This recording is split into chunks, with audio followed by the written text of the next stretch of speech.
I'm really excited to introduce you to the first speaker tonight, which is Yana Vlatchkova.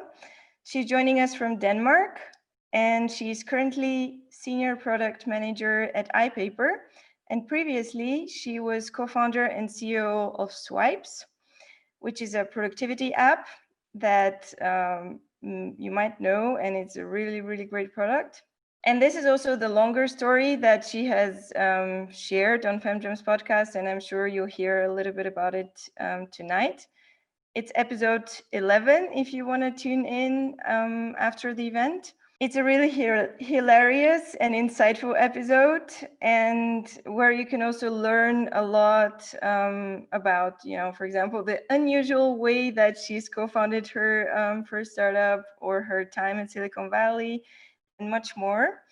But I'm not going to talk more about her. I'll just let her take on the digital stage. Yana, welcome. Thank you so much for joining. Thank you for creating this great community, and I've already had the chance to meet some of the founders, and it's been so awesome. I always get like, oh, if it existed years ago, like, oh my God, the impact. So I'm really happy if in any way I can help provide feedback to some of you and just support you on your journey. I think it's an amazing initiative. All right, so for today I prepared like a keynote because I like being prepared, so I'll talk out of it. So I hope you all can see my screen now. Yes, we can. I love the gradient. All right. Got inspiration from some cool places. Alrighty. So I called it Lessons Learned from Success and Failure. And I'm trying to build a narrative around the common problems that so far some of the founders of FemGems has expressed to me.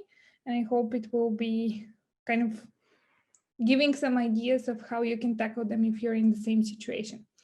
So the background, Dora wrapped it up, so I'm not gonna go into detail, but years ago, 2013, when I was young and not pregnant in 8 months, I got to build a company with my co-founders, and we built Task Manager, personal B2C tool. We scaled it up to 1 million users. It was a very loved app by its users and had all the recognitions and awards it can win. So it was doing amazing.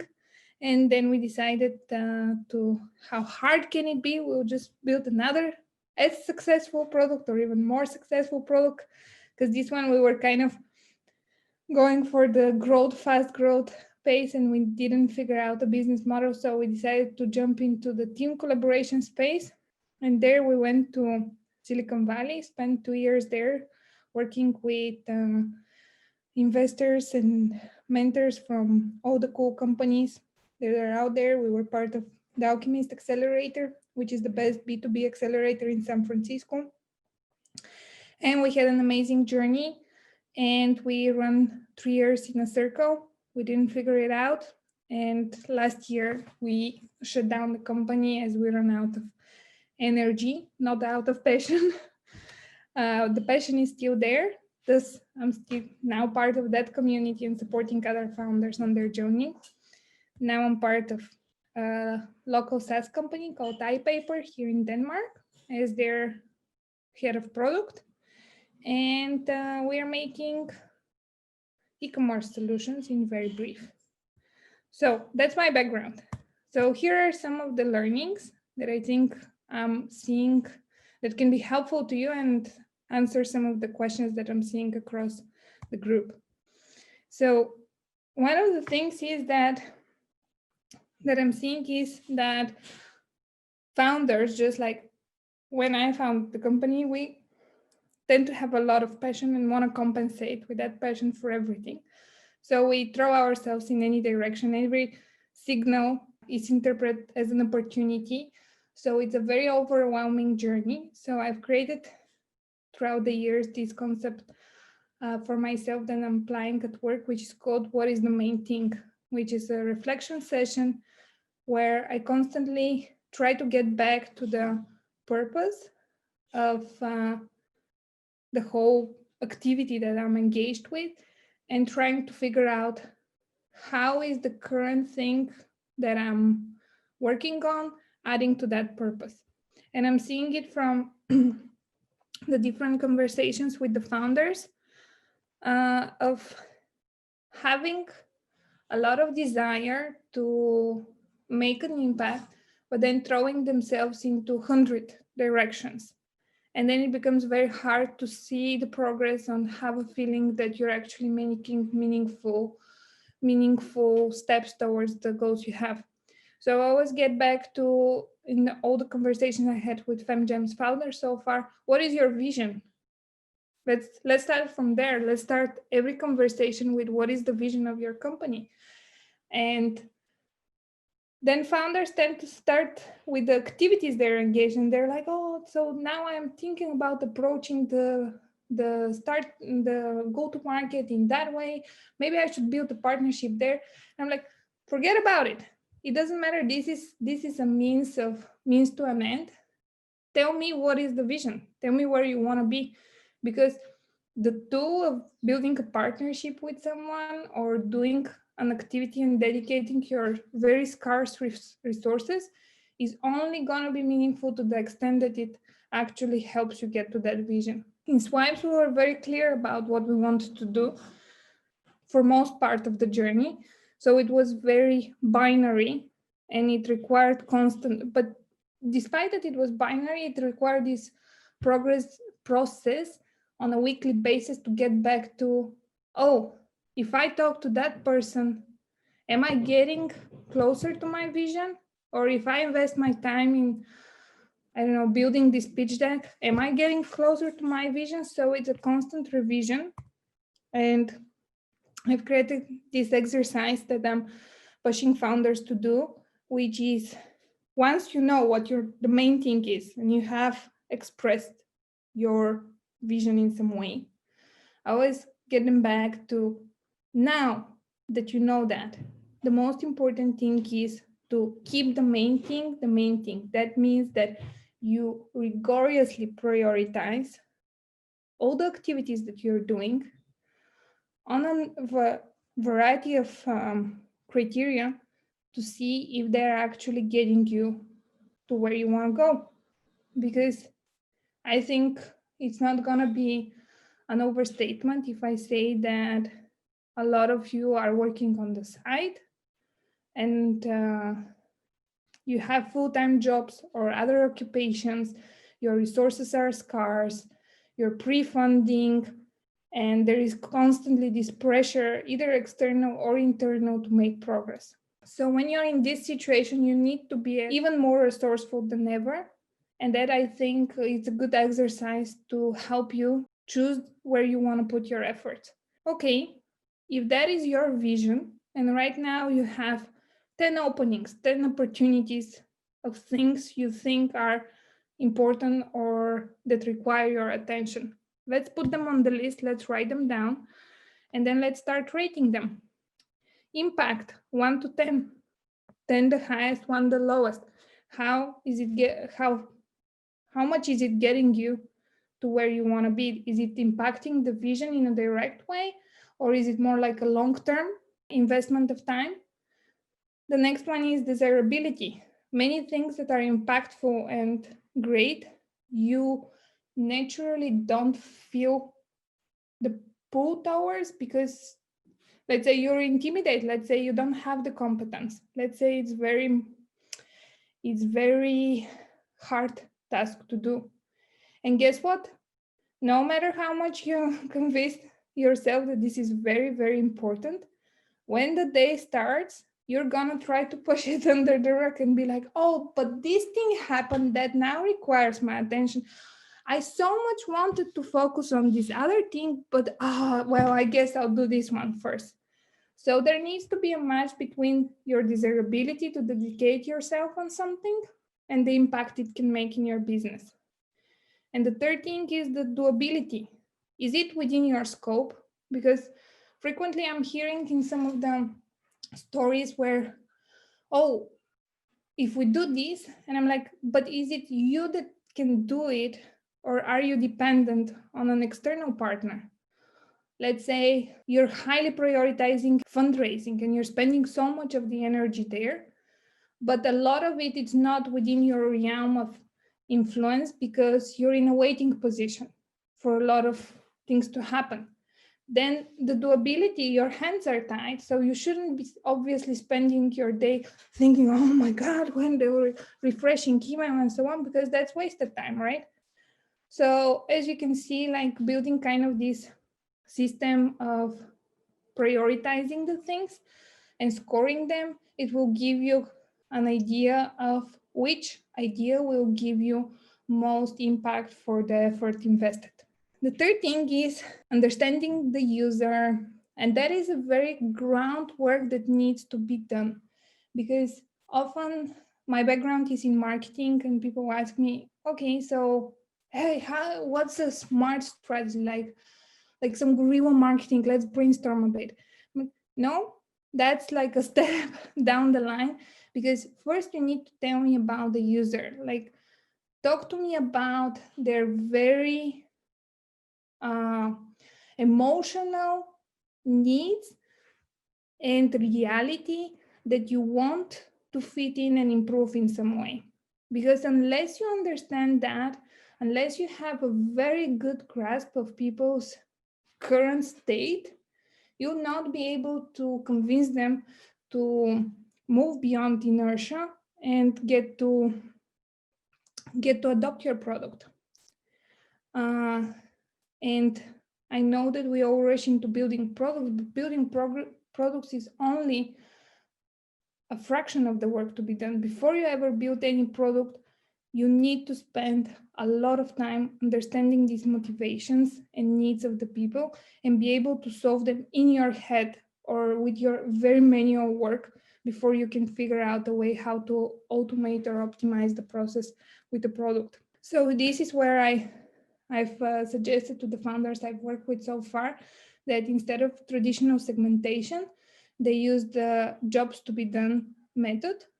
It was recently I talked to a founder and she said, oh, my target segment is young people between 25 to 35. And I said, that is not a segment that you can in a meaningful way use, because you don't have the vast amount of budget to invest to really explore that segment. You're going to be shooting in the dark. But look at it.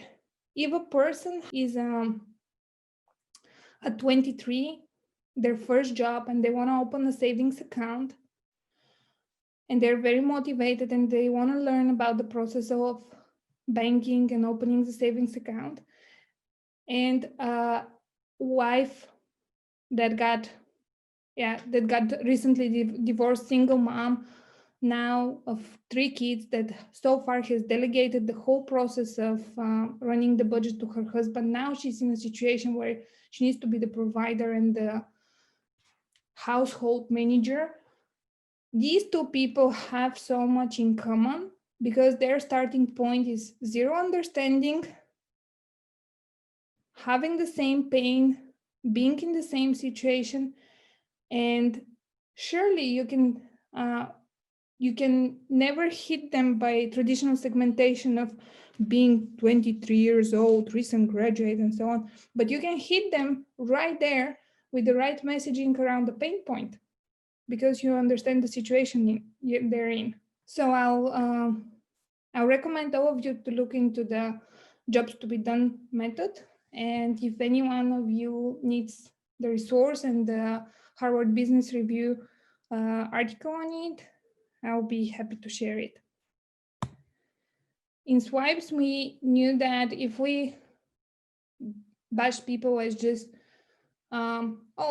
this and that age group of task management users, we were leaving so much potential on the table because it was such a hard task. Like, we were trying to see based on the signups to kind of get some demographics.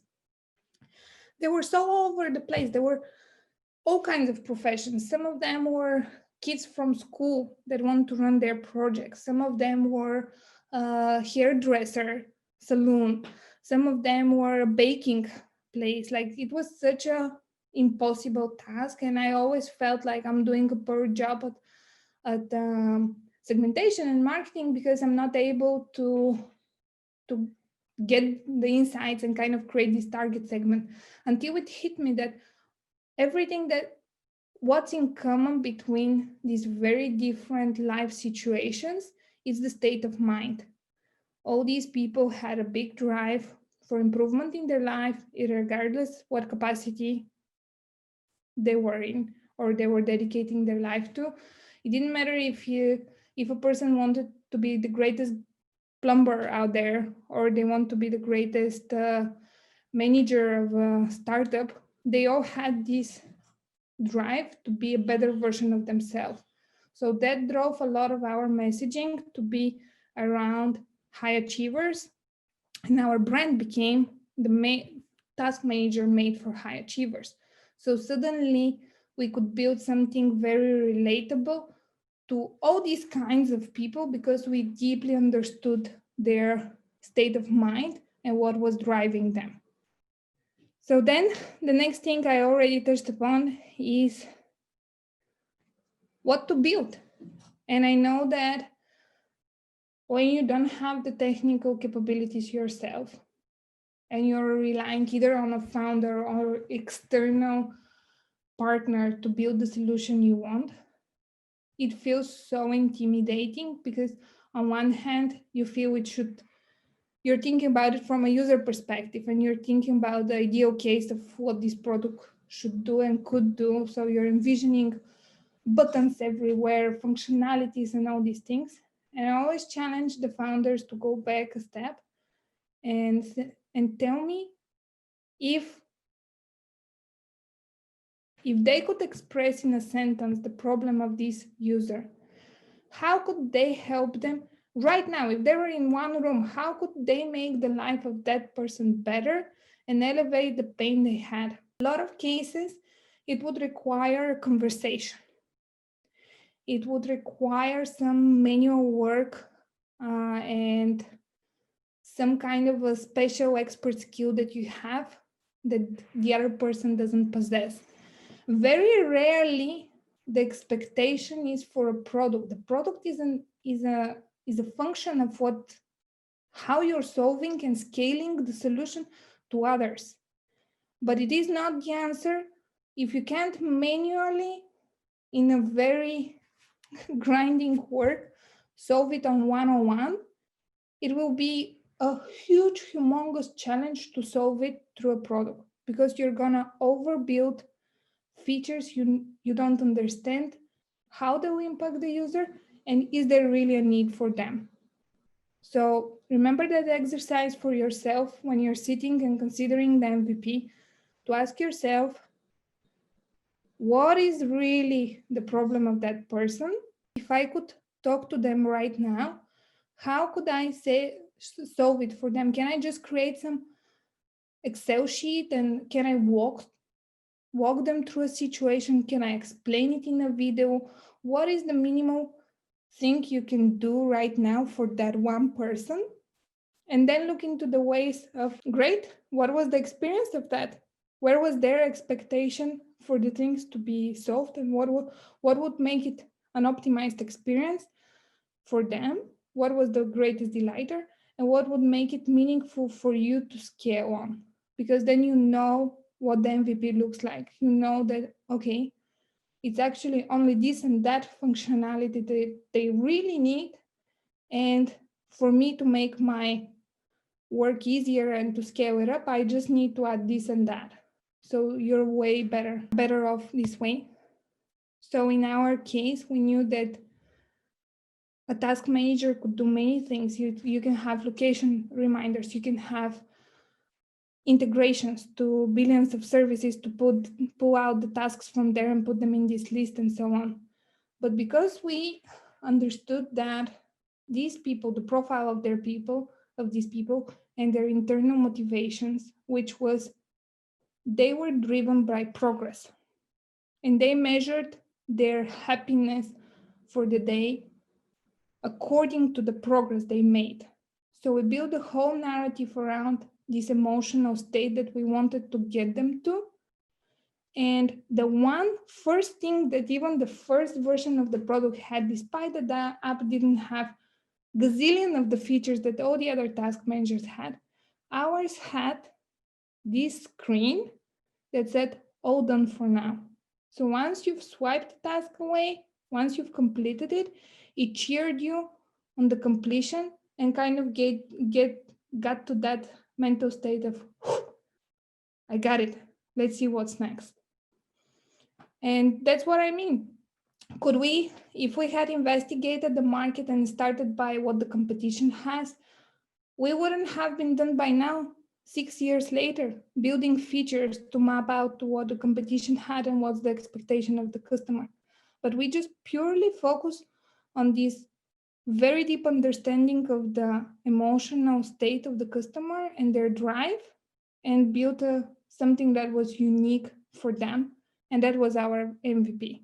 The next thing is tracking, analytics. That's another area that's super intimidating to founders. It's just like, oh, like we gotta have a dashboard. All the cool startups out there has a dashboard. What should be on that dashboard? Probably everything, right? I just need to open Google Analytics, plug it into some dashboard, just make some cool graphs, and then try to interpret them in some way. It's a massively overwhelming activity that just makes you feel stupid and not on top of things, because I mean, you can spend like seriously an MBA amount of time just trying to learn what's on the dashboard, and it will still get you nowhere. So it's completely meaningless. What the most important metric, and I wish I knew that, I wish so much someone has told me, and I haven't spent all this time on stupid metrics, was that the first thing and the most important thing in the start is love. Can you get a person to success? You need to get one person. And here is where a lot of the expectation is like for progress, like, oh, but like I gotta scale up. And I'm like, why are you scaling up? You can only scale up something that's a successful model. And success in the very early stages doesn't look like any metric out there. It looks like pure human expression of gratitude and love for what you've been doing. In that case, look at this user. He wrote a poem to us. He said, I love swipes more and more every day, and I hope and pray you never go away. That is so sweet. And I could spend months analyzing the churn rate and just dwelling on the lack of progress and having like 90% of people who download the app getting churned. And I'll be focusing on the absolute wrong thing, because the only thing that matters is that we did something damn right if a person took time of their day to write this to us, and more than that, time of their mental capacity to think about it, right? Like we damn did something amazing. And all I need to do is to fuck all the churn and focus on what was the experience that that person had. How can I get that to scale now to another person? Not 2,000 people, not to 2,000 and so on, to another person. Can I in some way replicate that success experience to someone else? And that is what success looked like in the very early days. So if you're at the stage where you're thinking, I'm not getting the results I hope, I'm not getting the growth I hoped, and so on, don't worry. Focus on, are you getting some love?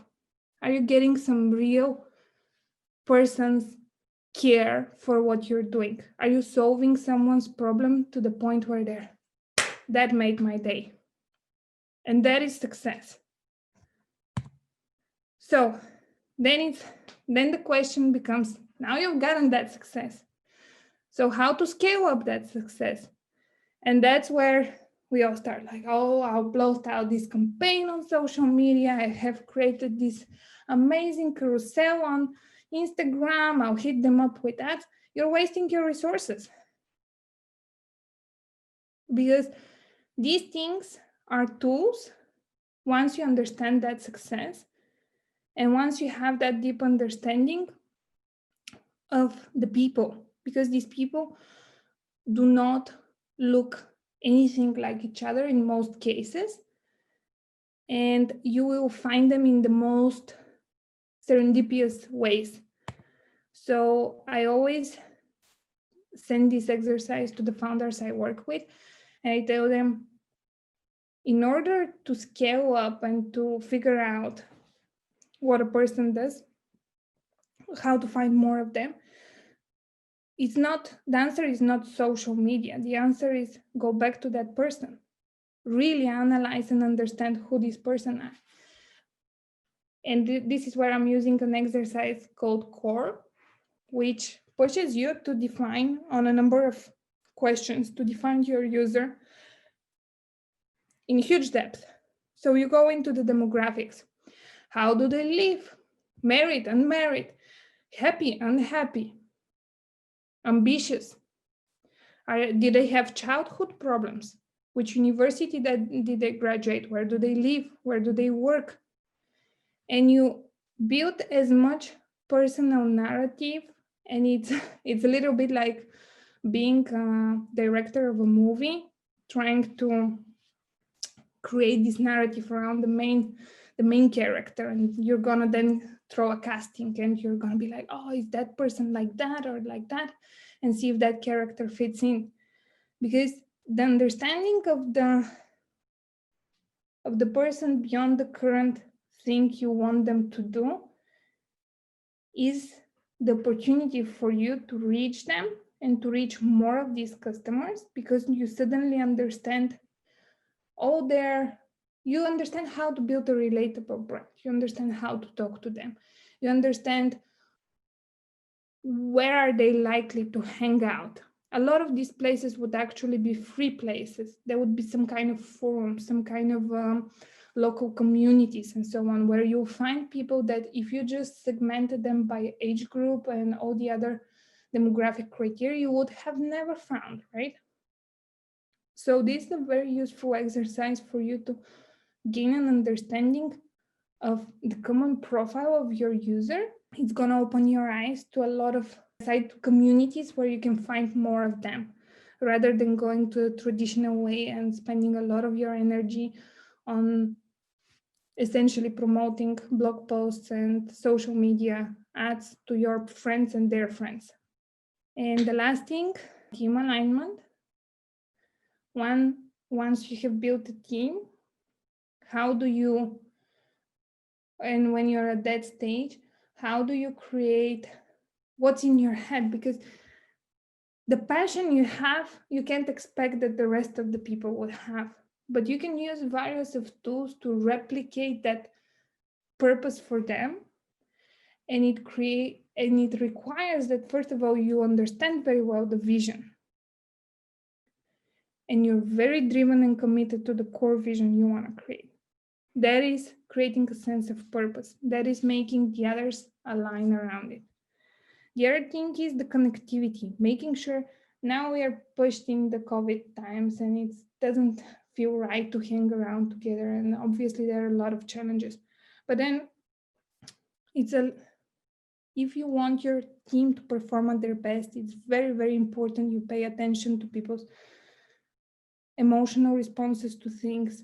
You tackle conflicts immediately as they arise. Nothing gets put under the rug.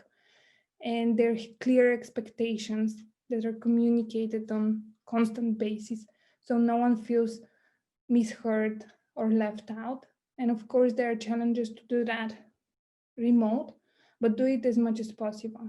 Do everything you can to bring the team together around the purpose you have. And the third thing was, I'm seeing it in the new company I joined. It's so easy to take it for granted that people do good work, or people do their best and just expect that this is how it's going to be. But I have found out that just a simple appreciation, it's going to take you a long way, and it's going to keep the motivation high. And that is so unnatural when you're a driven founder, because you always expect more. You always want more. And you want people to be just like you, with as much energy as you're putting into it, and to be respectful about all the hard work you're doing and so on. But appreciation is not self-understood. Appreciation is not self-understood. That is very important that you remember. As leaders of your companies and of your teams, it's very important that you always remember, even for the small things, to give people a kudos, tap them on the shoulder, recognize them for the work they do. Because even if they subscribe to your purpose, even if you put a lot of great deal into team building and so on, if they don't feel recognized, it will die out at some moment. So with these learnings, I'll pass it on to Dora. I have no idea how much time I took. I don't hope I overspent your time, but you're always welcome to follow up with any comments, or if you want to see any of the materials I referred to on a message afterwards. Thank you so much, Yana. That was just 2.5 hours. Thank you so much, really, for this eye-opening talk. It looks like a lot of people were taking notes during that, which is amazing. You're doing the right thing. So yeah, thanks so much for sharing this, I guess, hard-earned lessons. And if there are any questions for Yana, shoot now. Can you define desirability again? I missed that bit. Desirability comes down to your own desire, basically, to commit to something, to do it. Because if you don't wake up in the morning with, hey, I'm gonna do it, your desire can be, of course, they're hard tasks that seem complex and unpleasant, but you can still have high desire to do them because you can see the impact of them, right? So desire is not just like being this overly cheerful and happy person that is like, just go and do it. But it's, do you have the actual commitment to the task or not? So as simple as that.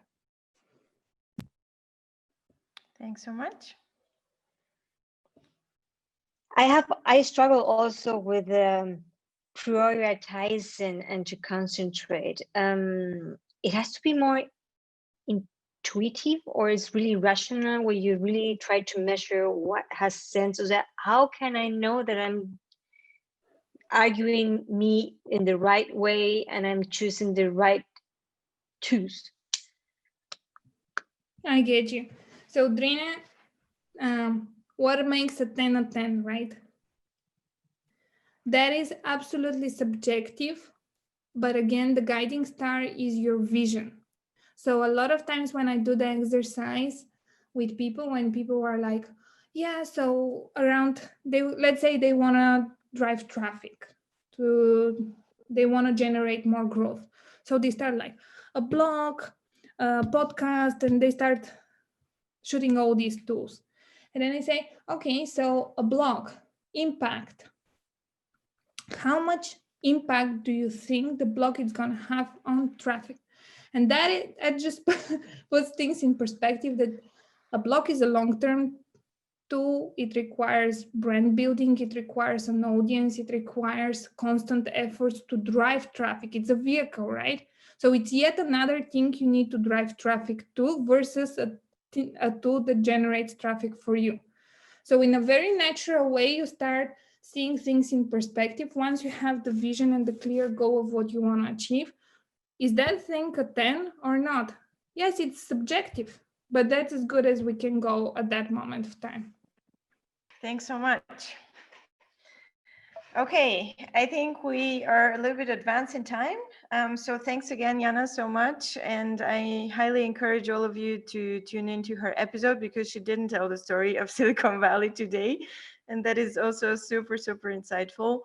And you can learn a lot and laugh a lot in this episode.